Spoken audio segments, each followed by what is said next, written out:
My guys, content creation has pleasure. Don't be cheated by anybody. We have sharpened the axe for 6 hours. I need to cut down. Let me show you the tip for another 6 hours. After 6 hours. Hi friends, welcome back to another episode of the Sound Girl Pod, and we are happy to have you here, and thank you so much for the support that you have been showing us. We are almost getting to 1,000 subscribers. Yay! All because of you, and we are so grateful. Yeah. Now today we're going to be talking about actually, one thing that, if you guys don't know, one thing that is similar to us is that we're both firstborn girls, firstborn daughters. Yeah. And I think we go through so much. Rather, there's so many things we experience as firstborn daughters. That I feel maybe we should talk about. Or we felt that we should talk about just to see if we could relate with other firstborn daughters. And maybe firstborn girls and others can tell us what they think and how they can help us. Strictly firstborn girls, not even sons or men or whatever. Today is not. We're not on your vibe today. It is us. So simply, that's what we're going to be talking about. Absolutely. Firstborn daughters. And the things that whatever it is that we have planted on ourselves. And one thing I find not strange, but very similar with all firstborn daughters is that it's like help is such a foreign concept to us. Like it's like we resist receiving help. I don't know why. I think it's because we are always on the other end of giving help. Exactly. Because of the nature of becoming deputy parents, being made to mature at a very young age, premature maturity. That's what it's called. It's okay, guys. You don't have to. It's okay. I know I'm wise. It's okay. It's fine. I've had a lot of you say all right, Madam fine. Wisdom. Show is for wisdom. But anyway, because of being made to mature at a very young age, being given so much responsibility, not so much, but being given responsibility as a young. I mean, it just comes naturally because you are automatic. Being given leadership responsibilities as well at a very young age. I remember I was made, and I think I've said it repeatedly here, I was made a Sunday school teacher at the age, at when I was in class 5. I was just a child. How would I even have known how to handle other fellow children? Absolutely. At that age. So we were given, even you, maybe when you look back, you'll see maybe that different times you were given different responsibilities that you felt like maybe, this one should have been for somebody who is older. So because of that, or because of naturally being wired like that, we are used to now thinking about people, caring. You're thinking about the 10 steps ahead. You're thinking about next week, the future. You are helping out people. It's such like a responsibility to make sure everybody around you is okay. And if people are not okay around you, it's your fault. Whereas if you look at it, it's actually not your fault. I mean, you are your own person. Exactly. So because of that, now help becomes when somebody wants to give help to you, like, hey, why are you helping me? You must be having another motive of helping me. Or when somebody's being kind to you, or they're showing you care. It's so strange. It's just funny. Like the other day, a friend of ours was just showing me care by complimenting me. Actually, they were just complimenting my nails when we were at work, and I was feeling so like, you stop now. Why you? Because you don't get such. Exactly. We are not used to such because we are always the ones who are giving it. Exactly, giving it. So I was like, stop it. Just move on. Let's move on with work. Let's concentrate on what is bringing us here. But he was like, that's not how you're supposed to. Exactly. When somebody tells you something, just say thank you. Say thank you. See, unaambiwa ati unakaa smart leo. Hata hizi ni mitumba by the way. Hata siku hustle sana kuzitafuta. Unakaa smart. Acha hata ni kwa neema. It is by the grace of God. Sister. Kweli ni kwa neema, lakini just say thank you. Just say thank you. Just say the story there. By the way, now it's just very important just to say thank you. Like the other day we were talking with Sharon, and one of the things that came up in our conversations, we need therapy. Like, we really need to seek for help. Absolutely. We are going through so much alone and we don't know who to talk to. And the other day, Debs is our friend. She wrote on her WhatsApp status, can I get a firstborn who's not a firstborn? Can I get a sister who's not a first? Like, can I get a firstborn sister who's not a firstborn? Because at least they'll be able to share because we really, but it's tough. I don't know about the men firstborns, but for us, and then you become the interlink between your parents and your siblings.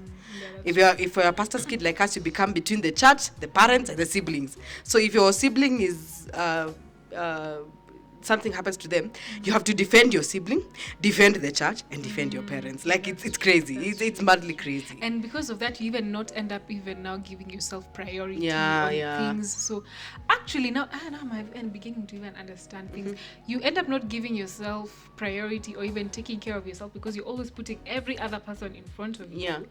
You even start to suppress your own feelings or how you feel about certain things. So even when somebody hurts you, like it's not anything, like I don't know if this happens subconsciously, but you're not, it's like sinimezoya or it's fine, like you've already toughened up inside, like even that sensitive nerve that is supposed to receive your feelings, it's like it becomes numb. So the other day when I'm sorry, you have a lot of stories. So the other day somebody was telling me, it was just our friend who was telling, because they're a middle child, so they were telling me middle children may tend to become more sensitive than even us who are firstborn, because it's like we've already built a tough skin because you've suppressed so much. That's actually why we really need therapy. For sure, we really need therapy. So much, even feelings, and even when things happen to us, we don't even recognize hurt because it's like you're meant to you're meant to shoulder it or have that burden or whatever. And even when now you become you start to recognize that you're hurt. The other day I realized, and I recognized that I'm hurt, I started asking myself, maybe I'm the one who was wrong. You start questioning yourself. You start saying, I am me. I am me. I'm the one who did the mistake. And when you look at it, it's not even you. It's somebody else who hurt you. But because you're so used to suppressing, you're like, is it me? Ama ni mimi. Ama ni yeye. Ni mimi. Yeah, ni mimi nifanya mistake. Exactly. Let me tell you, this year we decided, by the way, Sharon is that friend who helps me level up. The other day we learned this name. What did you teach me the other day? Who celebrates the success? The friend who's Farjin. So Sharon is that to me. So that day we bought something together, or rather I bought and then she bought, like it was our plan. And this year, watch her to my friend. We both bought phones. It was our goal. It was our goal for this year. So we're able to do it. And you know why we decided that? We just last year we told each other we've done enough for everyone. It's our time. Imagine to do you get money, the first person you think is your child, your husband, your friend. You never think about yourself. So we decided we were saving up money we saved for ourselves. We bought new phones. Anyway, so we're really proud of ourselves. And I think that's one thing that I think I really need to tell firstborn girls. Please look for help where you can and celebrate your successes. At the end of the day, people's failures or whatever, it's not you. So even on that point, let me add that most of the time, we always play firstborn with everyone. For example, Sharon is my friend.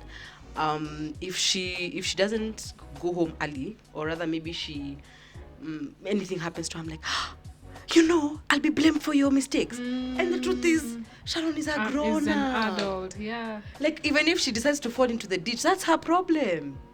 That happened to me recently actually, and I learned that I did that as a mistake.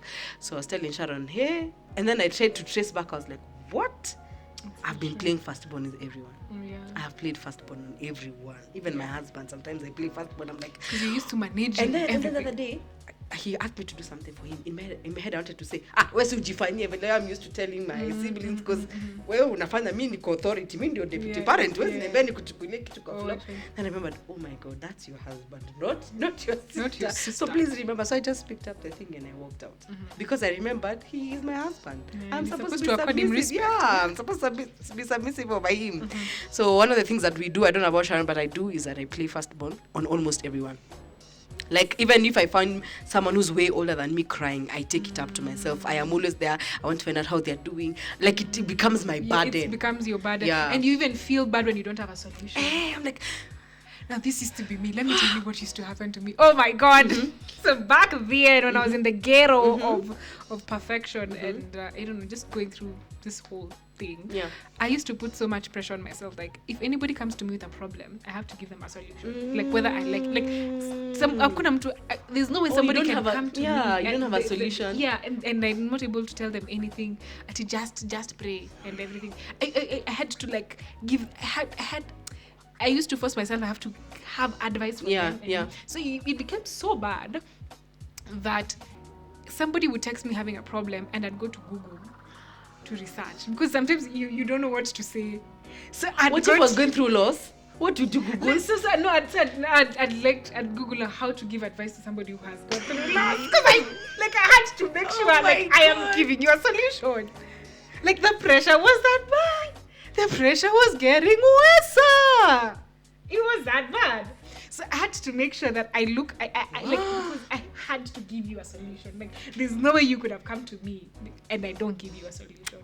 No way. So I would Google. Clearly, you are a firstborn for Let sure. me tell you, I would Google, so and now I reconstruct it now with all my own words, and I'm like, you're supposed to do this and this and this and this and this. Maybe why you're going through this is because you didn't do this. So it's like I'm the therapist or something. Like, it was so much. Nowadays, even when we were talking, even when you're talking to me recently about your anxiety, every time I would think like I have to give you a solution, I would like imagine just take it easy. Like I really, and maybe sometimes people just all they need from you is just to listen to them. Like, if you come to me with a problem, maybe all like, and it's most times by the most times somebody just wants to have a listening. It's not every time it's advice. They just want a listening ear. They just want somebody who can even just give them a shoulder tap, or just to encourage them, just being there for her. That is enough. It took me years to understand that just being there for a person is already presence is a solution. Like, that's solution enough. Or just listening to somebody even without opening your mouth to say anything is solution enough. So recently, so even when you were not telling me, I used to like, right now recently when you were telling me about anxiety, and I was like, I really don't know what to tell you. I even told you I don't know what to tell you, but just take it easy. I remember that. Exactly. So you don't have to feel like you have to be a solution to everybody and everything that's going on in life. So you don't have to take the burden of, if he's not okay, it's my problem. But if your husband is okay, I must be the problem. And maybe it's just him, he's going through a phase or something. And that day something happened to me, and I was telling my sister, but I'm the one who's been just being good. She said, my friend, it's not always you who's been the bad person. What has that other person influenced for that decision you've made, or what has happened to you? So there's a part that the person has played. It's not only you. And the other day my sister told me, you have been such a perfect example as a firstborn. I was like, hey, wow, okay. Hey, I taught myself on the back, because such things I don't hear. Like, I've always thought I'm a failure. To see even like the reason why that came out. The reason why that for me is really deep is because I was beaten for my sister's mistakes.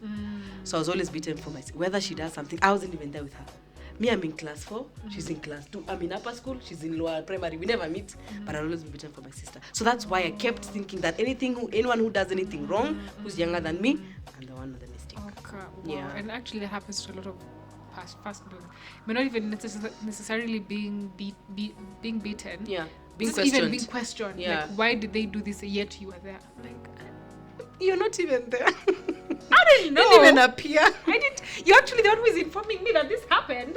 I didn't know. So it's quite sad, but that's what we go through as firstborn. So please show grace to your firstborn. Just love them, send them gifts, tell them you are doing well, by the way. And when they make a mistake, show grace, because we beat ourselves daily. But then we beat ourselves a lot. Like the anxiety I've had by the recently, one of it is because I've beaten myself over something, and I'm not supposed to do that. Like, I'm supposed to show myself grace. Like, at the end of the day, I'm still a human being. I can fall, I can wake up tomorrow, and things like that. So I think the last thing I'd say is that we often fall into bad relationships. The reason why I'm saying this is because we are always looking for, because we don't know ourselves, because we're always focused on other people. We're always looking for someone to fill in a gap we did not experience. For example, I might be looking for a gap of my dad in my husband. So if my dad, please, this is not my dad. If my dad was a narcissist, I would look for the same narcissist in my husband. Why? Because that's what I know and I have seen. So I would only look for a man who fits the character of my dad. Okay. So we find most relationships, people enter into the bad relationships. Why? Because they're fitting that, because they have no idea who they are. They're always in the middle of, do I sort my sisters? Do I sort my parents? Do I sort the family? Do I sort the relatives? It's never about, by the way, what do I like? Okay, by the way, I like 1, 2, 3. Aha, because I've never experienced a fatherly love, let me look for a man who doesn't really fit the fatherly love. He loves me as a husband. But you always look for our fatherly love in a husband. So we end up now, because you're longing for that man, you're holding on to him. Okay. Eventually he now turns the other way, because he knows you cannot live without him. You can't run away. You cannot do anything with that husband. So if he turns left, you turn left. Yeah. If he turns right, tells you to turn right. If he asks you to jump, he asks how high. It's not, why am I jumping? Why am I not? You don't question. You don't question. Exactly. So we always fall into the wrong relationships. You find many firstborns, they enter into just... And then, for us, we know that we must hold on to something. So you see, like if your sisters are making a mistake, or your siblings or your whatever, you hold on to them knowing, you hold on to the last strand of hope. But you see, the other with bonds, they just live life. They can move away from a violent relationship. It's so hard, because if I move away, it is my problem. When the next one it's my problem. I'm the one who did that, so I'll always be blaming myself. I'll be telling him, please don't beat me today on my leg, beat me on the left leg, because that's what you know. Yeah. That is so you have to that's why I think one of the points you've said is we have to recognize who we are. Please know who you are first. Once you know who you are, you've already, like for me, maybe I have not experienced maybe love in a certain way. That means I do not need to look for that, because let me tell you the truth, no human being can give you the love of God. No one. That means that love can be replaced. The only person who can give you perfect love is God. So you need to find out, I have missed a fatherly love, for example, but I can't get it from my husband. A father is a father, a husband is a husband. They can never be the same. Meaning, when I'm looking for one, I'm looking for one who can actually fit in the gap of him being my husband, not necessarily being my father. Okay. So him being a husband means I need to respect him, I need to submit to him, I need to love him as a way God has commanded us to do. It's not because of he has to do one, so he doesn't need to do 1, 2, 3, like pay for his school fees. Those are responsibilities your dad has over you. Exactly. But him, he doesn't need to do that. He also has his part to play as a husband. Self-awareness muhimu. Yeah, self-awareness is so important. That is quite deep. Yeah. I think even when you've talked about relationships, then I've just remembered that aspect of holding on because you don't know where the next... Like, for example, for me, when the first relationship that I got into, I knew I must hold on to this one because I don't know where the next one is going to come from. So, like, I always knew that all I have is what is going to be there forever. Exactly. Yeah, that's everything that's going to be there forever. So even when I'd see him doing something wrong, you'd always excuse. Exactly. Yeah. Not even see him, like, even when I knew this relationship was wrong, like, I knew because he was not a believer, I'm a believer, so we were unequal. But I was holding one with that mentality of knowing that he's like hakuna mwingine, he's the only one. I can't even get anything better. Number 2, also that thing of caring and giving. So I knew I would care and lead him into salvation, like the firstborn that I am, like the good lady that and then for us, and convert him. And then for us, everything we tell our siblings they must do. So if you needed to tell him about God, you had to submit. Did you have an option? Yeah. So that's actually, when it comes to relationships, that's actually what really happens. So that's why it's very important to really take even time for yourself to really discover yourself, even before you get in, especially for firstborn daughters. It's very important. And now I'm even beginning to understand why Benjamin Zulu keeps on saying the best age, especially for a lady to get into a relationship, is after their brain has developed and they have known who they are, probably now 24, 25 and above. Because now your brain begins to even understand and fathom who you actually are. And I think the worst mistake is to get into a relationship not knowing who you are. Because I think the more self-aware you are, the better you become. The more you know, this is right for me, this is wrong for me. I can question this, I have the right to question this, and I have the right to, okay, this is fine, you can go with this. Very important. Yeah, well, okay. Misho yangu. Misho imenishika mahali, but anyway. We need therapy system. We do. This anxiety that we're experiencing nowadays is not a joke. But anyway, so I hope you've shared I hope you've learned from what you've shared. That's just our thoughts. Able to relate, maybe. There's so much we could talk about. But if you have any points or any comments, please do so in the comment section below. Until the next one, bye.